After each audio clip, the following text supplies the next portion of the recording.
My mother and father divorced when I was young. They had an oops baby together after my mom remarried, which rocked that marriage apart. That oops baby was my little sister. She died abruptly in an accident 4 years ago at only 14. You know how people say the firsts after a death are the hardest? They don't account for when there's no first to be had. When they should have been getting ready for prom but never will, it's a completely different pain. My mom and I were talking about it, we were both drinking, and she slipped that my bit of ashes I carry that I thought were my sister's were just regular ashes. Burnt wood. She already poured out my sister's ashes without me or my brother in the plot she bought with my stepdad.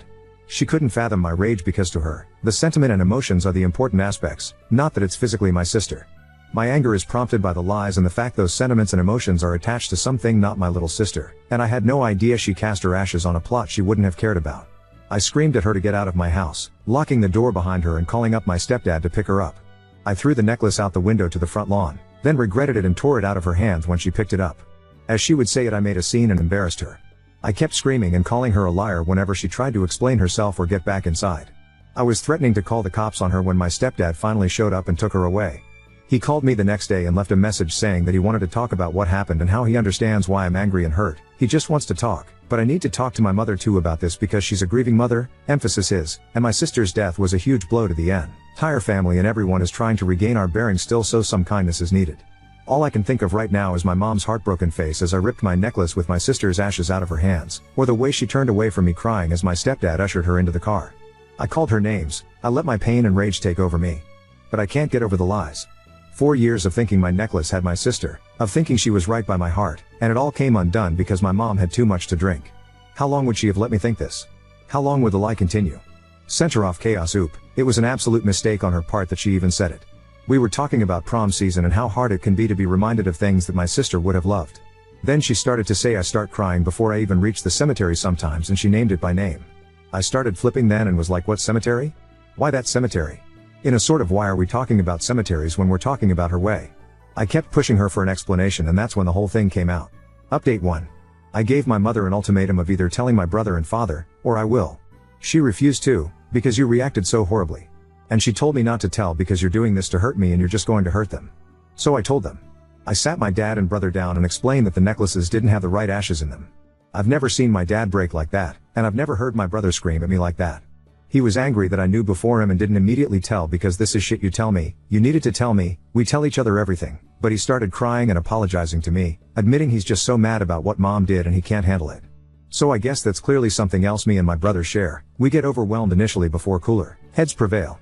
My dad looked gutted but he was clearly trying to piece himself back together. He said a lot of the same other people had said to me on my other post. We can get some of the dirt from the plot where she was scattered. The necklace has the meaning we attribute to it and she's still with us even if her body hasn't been physically with us.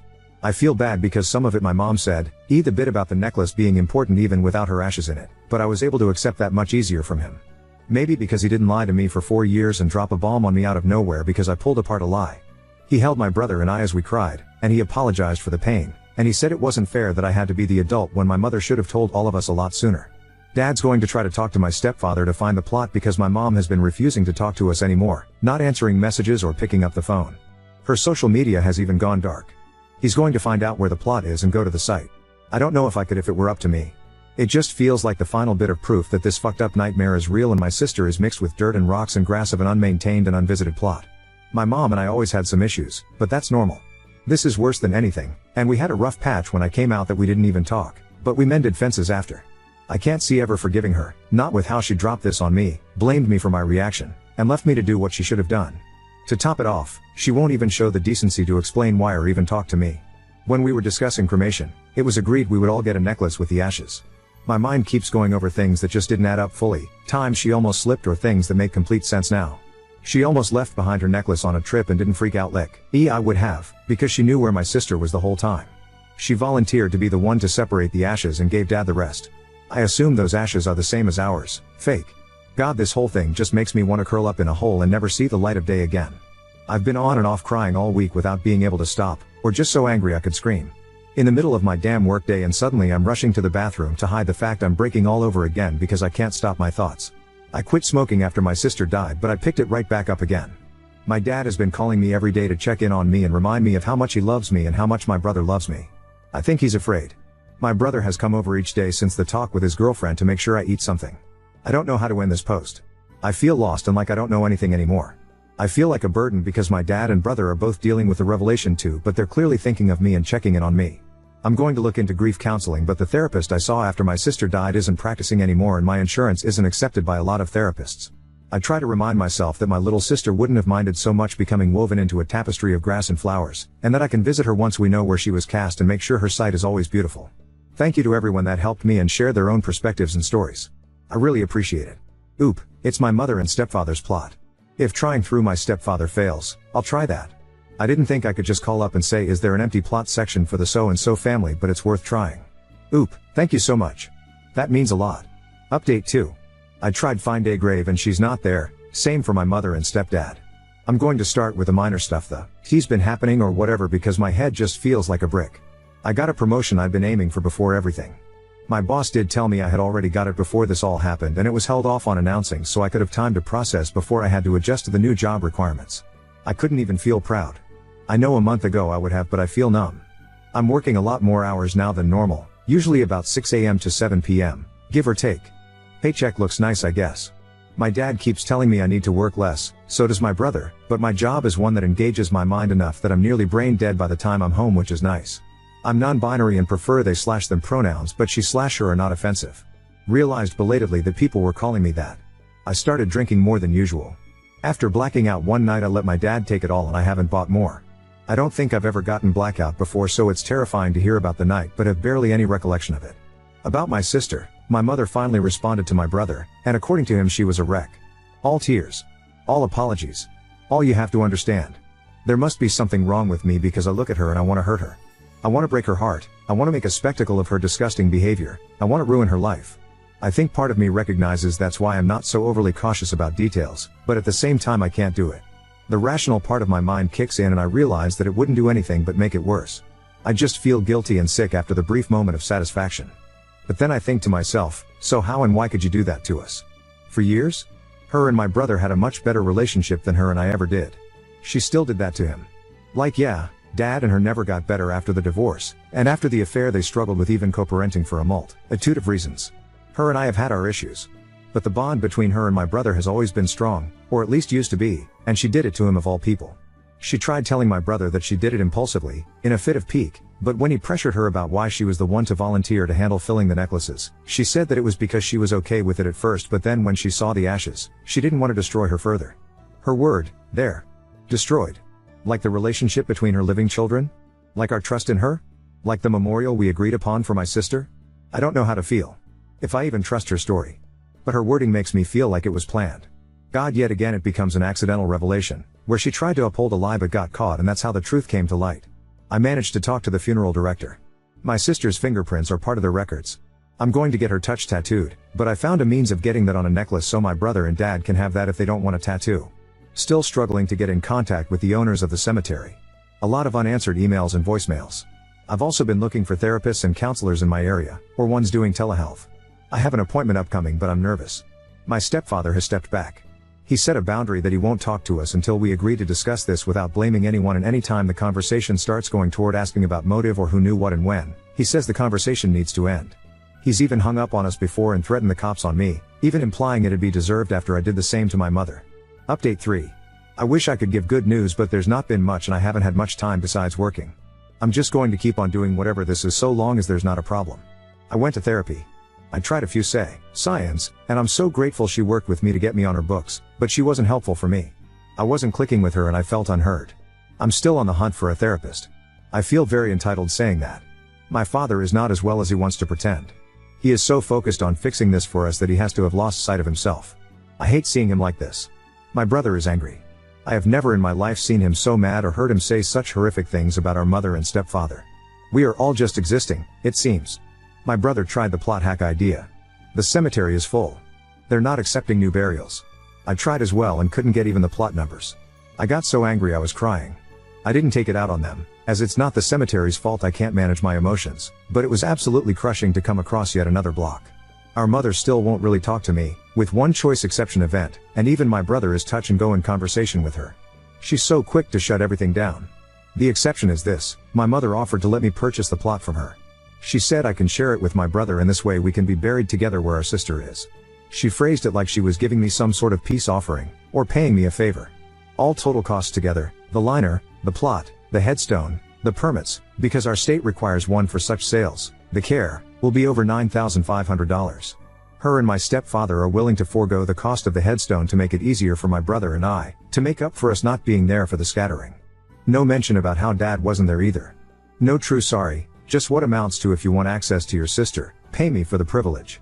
I want to say she doesn't intend it this way. I want to agree with my stepfather that this is her attempt to reconcile, so I should meet her halfway. I can't keep doing this. I want to put this behind me, somehow. I want to forget about the plot. I want to forget about my mother entirely. It feels like it would be easier to completely cut her out, make peace with what I have of my sister, and never, ever think of my mother again. I feel like a horrible child thinking that way, and my stepfather's attitude doesn't help that feeling. I tried explaining I just want some of the dirt from the plot for part of a memorial, but my stepdad started threatening to sell it back to the cemetery because clearly nothing else will satisfy you. My brother and I are in agreement that it's a baseless threat, especially if they really did cast her ashes there, because our mother would never do that and then separate from the plot. We both know even if we buy it from her, she'll visit our sister still. I can't help the niggling concern that she did something else with the ashes than we think and what she's let on, like that the cemetery is unrelated and she was somehow clever enough to keep up or think up a convoluted lie when drunk. I keep looking at my bank account. My brother doesn't want to buy it off her, I don't think, but he's also still furious at the offer, so I don't want to say he doesn't. He means well, I think, but anytime I try to broach the offer, he starts in about how we're making our own memorial and that her offer is needlessly cruel, so I shouldn't entertain it. I could afford it, if I shuffled some bills around and worked more. Almost for peace of mind I want to say yes and take the offer. She gave me a deadline. I still have a bit of time, but it doesn't feel like enough. My dad has taken over trying to figure out the legalities of this situation, what he can do to force her hand to share where the plot is or what he can do to make things better. He's fit to be tied. He's doing what he can, looking into what legal avenues we can pursue and what can be done to force her to give the location. It seems like we don't have many options. It doesn't feel right or fair. He keeps saying what my brother has said, trying to reassure me, but I can't not think of it. I'm not sleeping much these days. I think the only thing going well in my life is my work, and I still haven't had anything to drink. I think maybe the next option we can try would be letting the cemetery know ashes were illegally spread on their grounds, but what will they do in response? I know I'm being paranoid and catastrophizing when I fear that they'll do something to clean my sister from the plot, or take it away from my mother and I won't be able to access it. So I guess the update is everything is as fucked up as it has been since that stupid night with my mother. I do want to address the outpouring of support everyone here has given me. It has meant the world to me, and given me a place of stability and external perspective where my current life is far too close to provide that. Now on to second story. Boyfriend shattered my phone and threw away a gifted flower out of jealousy, leaving me heartbroken and confused on my birthday. My boyfriend shattered my phone because a homeless guy gave me a flower. My birthday was a couple of days ago and I haven't spoken to him since. I'm heartbroken about this. I was walking home with my boyfriend and we passed a group of homeless people. One of them said, "Here you go, miss you, since you're the first woman who walked by and gave me a dead flower." It was around 10 p.m. and my birthday was at midnight, so it kind of felt special to me. I said, "Thank you so much," and kept walking. My BF didn't say anything, so I didn't think anything was wrong. I took my phone to take a video of the flower and tell my friend what just happened, and he tried taking my phone. I was laughing and asked what he's doing and didn't answer, just kept walking next to me. He looked a little annoyed, but I still wanted to get a video with the flower, so I pulled my phone out again. This time, he hit my hand really hard and made me drop my phone on the concrete. My phone screen is completely broken. Luckily, it's the screen protector, but still, it's all shattered. I screamed, "Why did you do that?" and he took my flower and threw it on the road. He said that's what I get for embarrassing him like that. I was tearing up because 1. He broke my phone, 2. He threw my flower away. 3. I couldn't understand what I did wrong. He made me delete the video with the flower in front of him and we walked in silence the rest of the time. At home, I blew up at him. I was crying, screaming, asking him why he did that. Literally an hour before my birthday. He said, "How would you feel if a girl just came up to me in front of you to give me a flower?" I said if it were the same homeless woman that you see almost every day when you walk in your neighborhood, I wouldn't mind. We have walked by this specific man plenty of times. He called me a liar, then said I was manipulative to try to invalidate his feelings when I was blandly disrespecting him in front of other men. I don't understand how it's disrespectful. I wasn't even going to keep the damn thing. It was a dead flower. I just thought it was cool because that had never happened to me, especially 2 hours before my birthday. He said a bunch of stuff, basically that I was an attention whore. I was sobbing. It was already my birthday and I felt like shit. We went to sleep without talking and the next morning he was gone. I had a brunch with my friends, so I had my mind distracted for a couple of hours, but it was still in the back of my mind. I still don't know who's 100% in the wrong here. Maybe I shouldn't have accepted the flower, but I honestly saw it as an innocent thing. He still won't talk to me. Even his siblings wished me a happy birthday, but he hasn't yet. I don't know what to do. I don't want to lose my boyfriend over a flower. Update 1. I broke up with him. To be honest, I still love him and I'm trying to cut all communication, because I know that if he contacts me again, I'll mostly, hell, go back. I literally made a list of all the reasons why he sucks and I try to read it every time I want to text him lol. Here's the update. He surprised me with my favorite flowers and a letter. He wished me happy birthday and apologized for his reaction. He said he was being immature and it won't happen again. He said we should work on communicating each other's boundaries better. He also apologized for ghosting me for a few days. He said he just needed some time to cool down. Not going to lie, I just wanted my boyfriend back, so I accepted the apology under the condition that he will never do anything like that again. He swore on his life that he'll never make me cry ever again. I genuinely saw a shift in his personality. He was even better than when I first fell for him. Like one time, we were cuddling and talking about our relationship. He literally started crying while professing his love to me. He said that he knows that sometimes he gets frustrated over little things, but it's because he loves me so much and he's terrified to lose me. He shared so many things about his past. He had never opened up to me before, so it really felt like the relationship grew stronger. We went to the beach as a little birthday celebration for me with his friends. We were 6 in total and I was the only girl. 2 other girls were supposed to come too, but they had work. I didn't know that until I asked one of the guys and he told me. Long story short, he got mad at me for wearing a bikini. He was like, WTF do I look like having my girl walk around half naked like a hoe in front of everyone? I reminded him that we're at the beach and a lot of people wear bikinis at the beach. He said that it's different because I'm the only girl here with 5 guys and it makes me look bad. I said I didn't care and went back to everyone. After a little while, he pulled me to the side again. He called me names, said that one of his friends obviously wants to fuck me but I'm too fucking dumb to see it. He said he overheard him. I don't think this is true but Ike. He was very angry, but also he had been drinking so it could explain his irrationalness. I started crying then went home because I didn't want people to see me like that. He was being so weird. I don't know why he was being aggressive all of a sudden. Like before the flower incident, he had never used that kind of language with me, especially in public. He came over that night to talk about what happened. I was so hurt. I honestly thought we had grown closer. We both explained our side of the situation. I told him I wasn't trying to get anyone's attention by wearing a bikini and I can kind of understand his point of view. BC was a little uncomfortable too being the only girl there. He said I could have put my clothes back on but I had to stay in a bikini. He said I looked like a hoe waiting to get fucked when I was laying on my stomach tanning. I can't really remember what he said after that. I was just so hurt. We were going in circles, so we decided to just go to bed. He then tried to initiate sex which just pissed me off. I said no every time. I heard him say something about me being an annoying ass bitch under his breath and that was the last straw. I kicked him out and broke up with him. It wasn't easy. He was crying and screaming the whole time. He even punched a wall in my room. I was terrified. I never thought he could do that. We had never fought like that before. He finally left when I dialed 911 and threatened to call. I don't know why I still love him so much. I understand his reactions, knowing his past and what he's been through, and it's a lot, trust me. I know it's not an excuse but it's still an explanation, right? Anyway, it's over now. Half of my stuff is still at his house. I don't even want to think about it right now. He's blocked. I am really trying to villainize him in my mind so I can move on, but it's hard when all I can think of is the amazing moments we shared. Like how he was crying in my arms telling me he loves me more than life, the day he asked me to be his girlfriend or the day he gave me a promise ring. Maybe I did go wrong somewhere. It's just so crazy to think that all of this could have been avoided if I hadn't accepted the flower. Also, I am very aware that I'm dumb for thinking that he could change so quick. I just wanted my boyfriend back. Update 2. I'm ashamed to admit it, but I went back one more time. I know it was a stupid choice. It's hard to explain. It's like he has a hold on me. At first, it was just about the sex, nothing more. We didn't want to completely cut each other off, but I didn't want to officially get back together or start meeting new people, so we agreed this would be the best option. And for a while, it actually worked. After the 5th or 6th time, we decided to try getting back together but to do it right this time. I laid out my boundaries. No yelling, no cursing at me, no hitting, no going through my stuff, and being respectful. I made it clear that if he crossed any of these lines, I would leave him.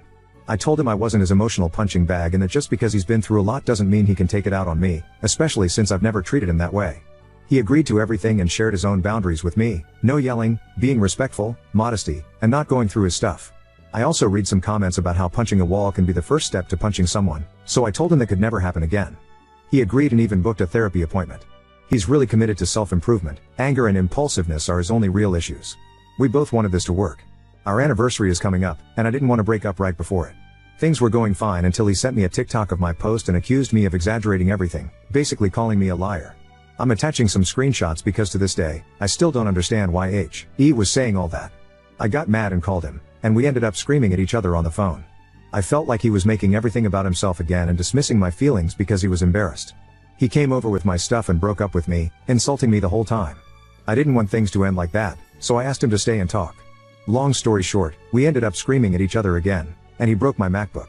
I'm so done. Luckily, I'm not going to school this semester, so I won't really need it, but he still broke it. Like what the fuck? I'm reading the book that was recommended to me, and it's hard to accept that my boyfriend is one of those people. I'm glad he broke up with me. I know he's not good for me. He hates me now, and it's for the best. I know he won't bother me again, and I have no reason to talk to him now that I have my stuff back. I'm still learning a lot, like what love bombing is. I didn't even know that's what he was doing. I know I'm naive, and that's why I want to stay single for a while.